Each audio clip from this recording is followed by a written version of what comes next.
وَهُوَ يَتَوَلَّى الصَّالِحِينَ، وہ اللہ نیکوں کا سرپرست ہے۔ سرپرست کہتے ہیں کہ جو کسی کا ذمہ دار ہو، اس کی تعلیم دلانے کا، اس کی صحت کا خیال رکھنے کا، اس کے کھانے پینے کا، اس کے نفع اور نقصان کا جو ذمہ دار ہو اس کو سرپرست کہتے ہیں۔ مثال کے طور پر بیٹا ہوتا ہے تو باپ اس کا سرپرست کہلاتا ہے۔ کئی مرتبہ باپ فوت ہو جائے تو یا دادا اس کو سرپرستی میں لے لیتا ہے یا چچا سرپرستی میں لے لیتا ہے، مگر سرپرست وہی ہوتا ہے جو اس کی ہر چیز کا ریسپانسیبل ہو۔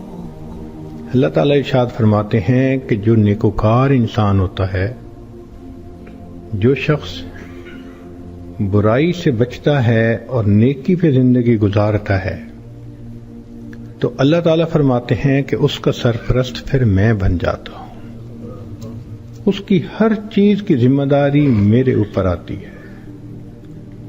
اس کو ایک مثال سے سمجھ لیجئے کہ ایک چھوٹے بچے نے دوسرے سے کہا میں نے حج پہ جانا ہے، تو دوسرے نے پوچھا کہ یہ بتاؤ کہ تم نے اپلیکیشن بھری؟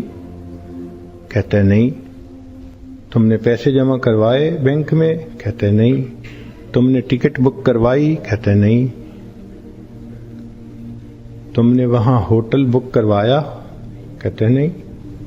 تو وہ حیران ہو کے پوچھتا ہے کہ نہ تم نے پیسے بھرے، نہ اپلیکیشن دی، نہ ٹکٹ بک کروائی، نہ کوئی ہوٹل کی بکنگ ہوئی، تو تم میاں حج کرنا جانتے بھی نہیں، تو حج کیسے کرو گے؟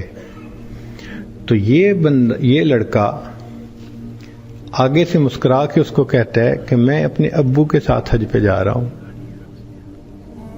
اب جب اس نے یہ کہہ دیا کہ میں اپنے ابو کے ساتھ حج پہ جا رہا ہوں، اس نے سب باتوں کا جواب دے دیا کہ میری اپلیکیشن بھرنا بھی ابو کی ذمہ داری، میرے پیسے جمع کروانے بھی ابو کی ذمہ داری، جو میرے سفر کی ضروریات ہیں ان سب کی ارینجمنٹ کرنا میرے ابو کی ذمہ، میں ابو کے ساتھ جا رہا ہوں بس۔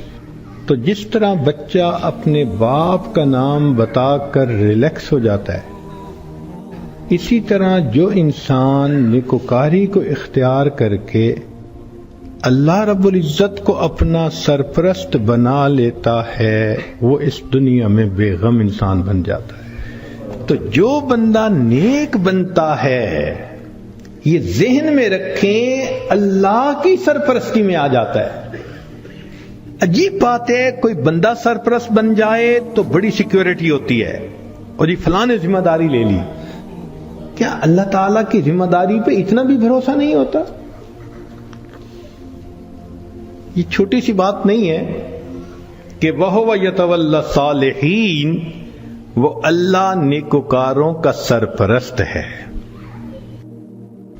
آج تو جس بندے کے کنٹیکٹ بڑے ہوں، واقف ہوں، کہتے ہیں جی اس کے بڑے لمبے ہاتھ ہیں، اور اللہ والوں کی تو حالت یہ کہ ان کے ہاتھ تو اللہ تعالیٰ کی جیب میں ہوتے ہیں۔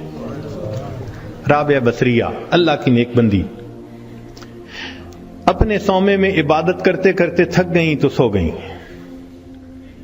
ایک چورا نکلا، اس نے دروازہ کھولا، اندر گھسا، کوئی اور چیز تو نہیں اسے نظر آئی، مگر ایک چادر پڑی ہوئی تھی، اس نے کہا چلو چادر ہی لے چلتا ہوں۔ جب چادر اس نے اٹھائی اور واپس جانے لگا، ایسا سر چکرایا کہ اس کو آنکھوں کے آگے اندھیرا ہو گیا، دروازہ نظر ہی نہیں آیا۔ تو وہ بہت کنفیوز ہوا اور اس نے چادر نیچے پھینک دی۔ جیسے ہی نیچے پھینکی، دروازہ نظر آیا، تو اب اس پہ نا خوف طاری ہو گیا اور وہ باہر نکلنے لگا۔ جیسے باہر نکلنے لگا، ایک آواز آئی، اگر ایک دوست سویا ہوا ہے تو دوسرا دوست جاگتا ہے۔ ہم گناہ کر کر کے اپنے آپ کو اللہ کی سرپرستی سے نکال دیتے ہیں۔ اور جب سرپرستی سے نکل جاتے ہیں اللہ حال پہ چھوڑ دیتے ہیں، جاؤ تم جانو تمہارا کام جانے، ہماری تو مانتے نہیں۔ پھر شیطان ہمیں بہکاتا ہے، لوگ بھی دھوکے دیتے ہیں، امیدیں توڑتے ہیں، بندہ دنیا میں دھکے ہی کھاتا پھرتا ہے۔ ہم سے زیادہ کون پاگل ہوگا کہ جس کے ساتھ اتنا بڑا اللہ نے وعدہ کر لیا اور ہم اس وعدے سے فائدہ نہیں اٹھا پا رہے؟ ایک بچہ بھی ہم سے زیادہ عقل مند کہلائے گا۔ کیوں ہم پریشانیوں کی زندگیوں میں پڑ گئے ہیں؟ اس لیے کہ نفس کی خواہشات پوری کرتے ہیں۔ تو نفس کی خواہشات پوری کر کے، گناہ کر کے اللہ کی سرپرستی میں نکل جانا، یہ کہاں کی عقل مندی ہے؟ تو راستے زندگی گزارنے کے دو ہیں، ایک ہے نیکوکاری کا راستہ، ایک ہے بدکاری کا راستہ، منمانی کا راستہ۔ اگر آپ غور کریں تو آج کے دور میں منمانی کی زندگی گزارنے والے بہت زیادہ، اور ہر حال میں اللہ کی مان کے چلنے والے بہت تھوڑے۔ نتیجہ کیا ہے؟ مسائل حل نہیں ہو رہے، پریشانیاں بڑھتی جا رہی ہیں، ادھر ذلت ادھر ذلت، ادھر پریشانی ادھر پریشانی۔ اس کی وجہ یہ ہے کہ ہم نے اپنے آپ کو اللہ کی سرپرستی میں دیا ہی نہیں ہے۔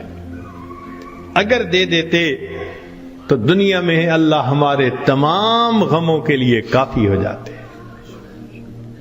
ہماری مثال تو وہ ہے کہ کوئی بلینر انسان ہو اور اس کا بندہ چپڑاسی کی نوکری کے لیے درخواست دیتا پھرے، تو ہر بندہ کہے گا یار تمہارا باپ تو بلینر ہے اور تم پی این کی جاب کے لیے درخواست دے رہے ہو، سویپر کی جاب کے لیے، یہ کیا؟ وہی حال ہے۔ اللہ تعالی ہمیں اپنے سرپرستی میں لینے کے لیے وعدہ فرما رہے ہیں، اور ہم اللہ کے وعدے پر آنے کی بجائے خود دنیا کے جھمیلوں میں اپنے رزق کو تلاش کرنے میں لگے ہوئے ہیں۔ اور جب تک ہم اللہ کی سرپرستی میں نہیں آئیں گے ہماری پریشانیاں ختم نہیں ہوں گی۔ ہم نے دنیا میں دیکھا ہے پرائی بکری کو کوئی گھاس نہیں ڈالتا۔ ہم نے کلمہ تو پڑھا نا، تو لیبل تو لگ گیا نا کہ یہ مسلمان ہیں۔ اب اگر اللہ کے در سے بھی کچھ نہ ملے تو کسی اور در سے کیا ملے گا؟